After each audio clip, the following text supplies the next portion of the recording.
Hi mga ka-cringe. So, ara ko sa 88 Hotel. Daw capsule hotel lang gyapon siya. Mura abi sa mga amuni. Una dali ko katambay. Daw ang nabayaran ko lang per night is 300 to 400. Actually, mas mahal siya dire kaysa sa Vietnam. Vietnam is mura lang. Tapos, mag-share lang ko about sa overall experience ko dire sa Cambodia. 'Di ba, halin ko sa Ho Chi Minh, Vietnam. Tapos nag-book lang ko sang bus ride sa Klook. Tapos funny pagit sa to as in grabe gid ang ginkulba ba ako sa to kay iba abi mag-communicate ang mga tao diri hindi sila maghambal nga like hindi sila maghatag sang fix nga instruction kay hindi nila ma-express.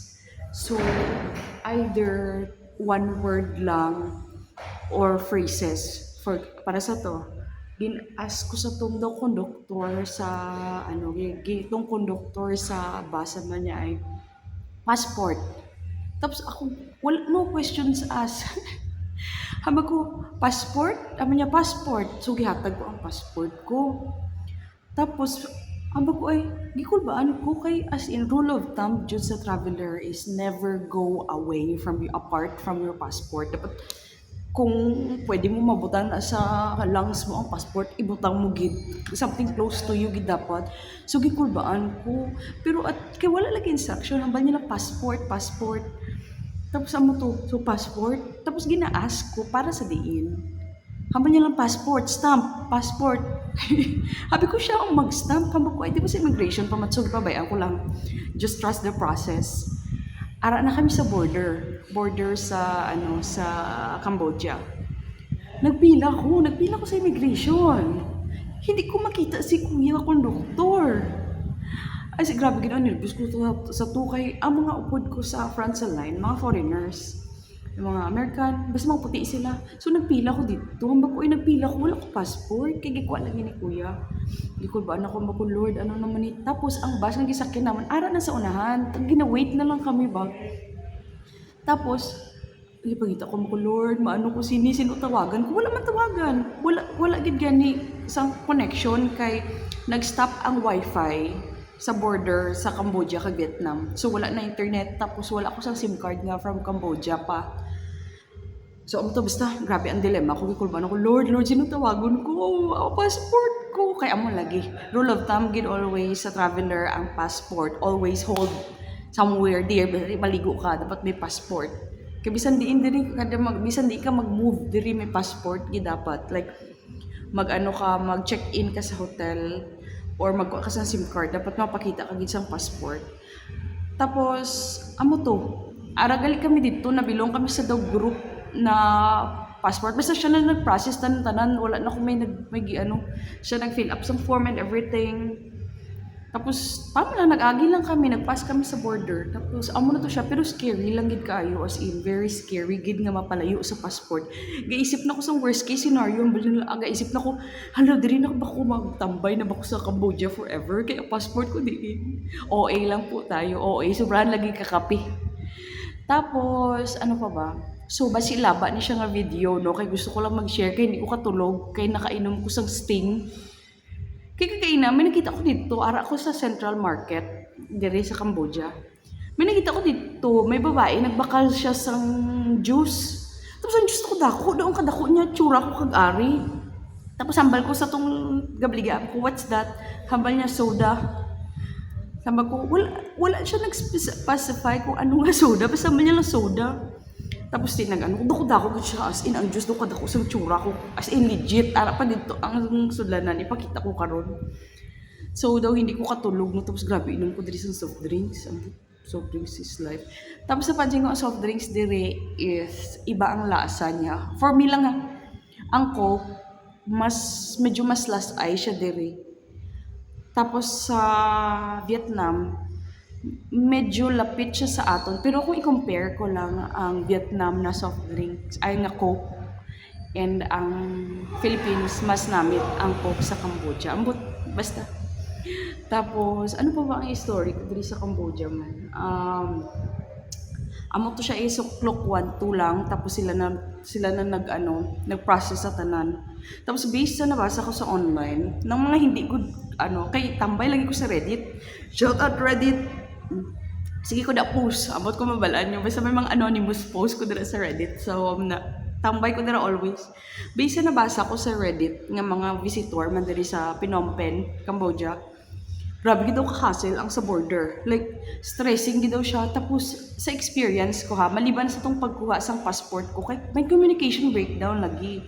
Hindi sila like, they talk by word for word or phrase by phrase lang. Hindi siya whole sentence. So, ikaw na mismo mag-isip or ikaw mag-figure it out kung ano ang ginamin nila. Like, amo lagi ito passport. And then, another one is tong mag-stop daw. Stop. Hambal niya, stop, 10 minutes, stop. So, ko ay, mas-stop 10 minutes? So, diin, basta mag-stop lang daw, kapag katulog siya sa gawa, stop. So, tanan man sila nagbaba man ko. So, amo galito kay magkaon, like, daw break nila ba.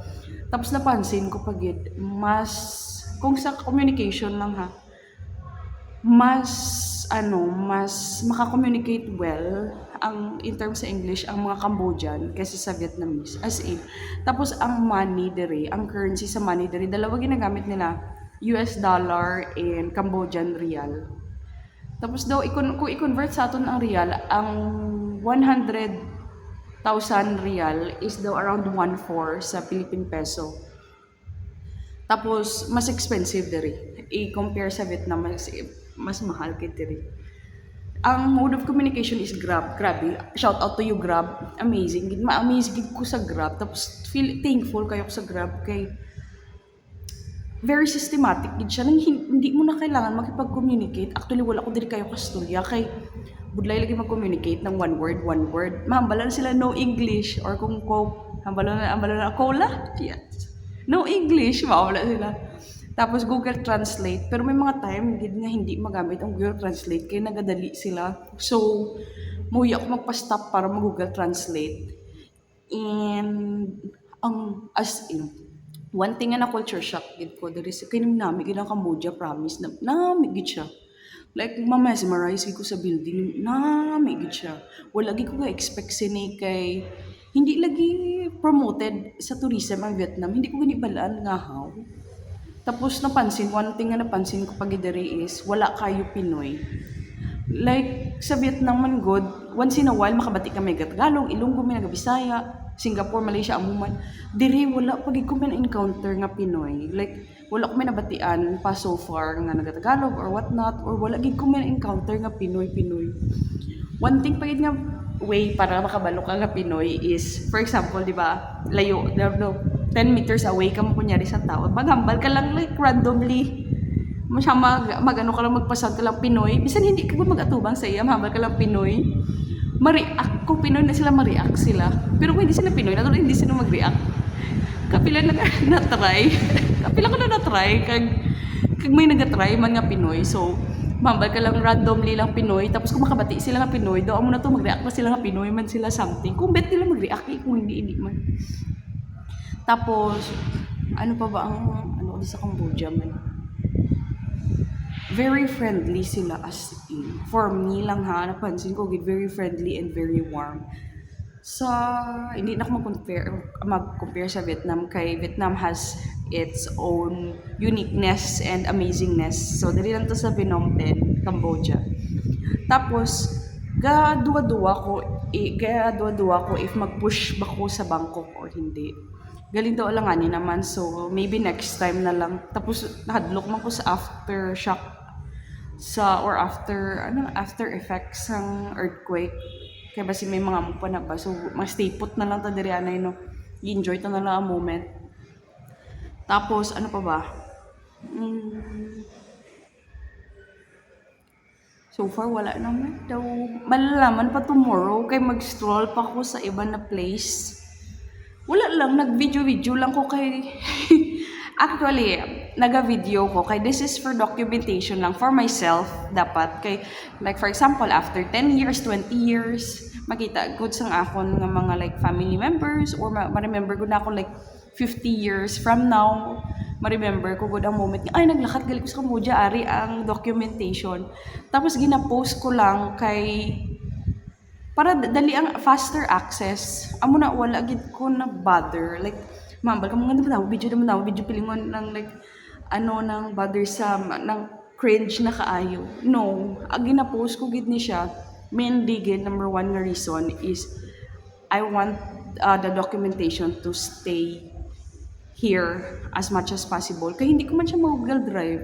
Kung i-Google Drive ko siya, expensive man ang cloud. Wala ko sang storage. Amo na gina-post ko siya. Like, kinadikit-dikit ko lang gani. Kay, wala lang. Ang hilig gid abi ko documentation. Haling ever since, gid ni abi. Tapos, hindi gani ko katulog. So, nag-video na naman ko eh. So, if naabot ka mo diri sa end nga video, pag-comment sang, sang matcha latte, kaya pasalubungan ta ka. Sino mag-comment sang matcha latte 1, 2, 3? Okay, matcha latte 1, 2, 3. Pasalubungan ko. Either something from Cambodia or Vietnam. Ha? Kung nakaabot ka diri sa end sa video. So, matcha 1, 2, 3 latte. Matcha latte 1, 2, 3. Amo galing matcha latte 1, 2, 3. Ha, comment dira kung nakaabot ka. Dira gid mabala. Tapos amo na, I just wanna talk here. Kag maghimo ko sang mag-try ko himo sang tawag sini Phnom Penh Cambodia Guide 101. Kay very easy lang gid siya actually. Like ang transportation diri, ang everything very easy, very accessible. Tapos namin gid siya diri, amazing gid siya. Like ay hindi na ganit na mag-compare sa ibang country, pero ma-compare ko siya namin gid siya diri as in lalo pa ang structure, ang building. Hindi ko nag-wonder kung nga wala kayo tourist diri or nga hindi kayo siya promoted. Like ang clock diri hindi kaayo, maliban na sa mga transportation, wala kayo sang attraction diri nga gina-promote. Maliban siguro sa Angkor Wat. That's another story. Basta Phnom Penh naton focus as of the moment. Tapos 7-Eleven lang yapon ang pagkaon diri. 7-Eleven pa din ako. Ginaano abi ko sa street food nila. Okay man siguro pero daw hindi. Pang Pinoy abi akong panlasa lang gid as Pinoy food lang gid or Japanese ba Korean basta something similar sa Pinoy food.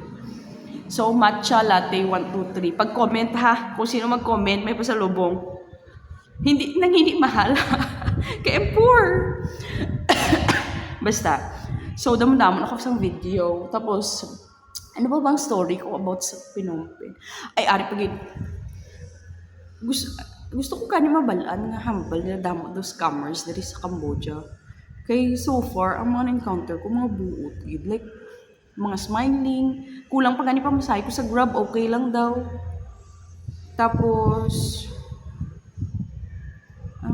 wala naman kaayo. Tama nag-stroll lang mga ko diri.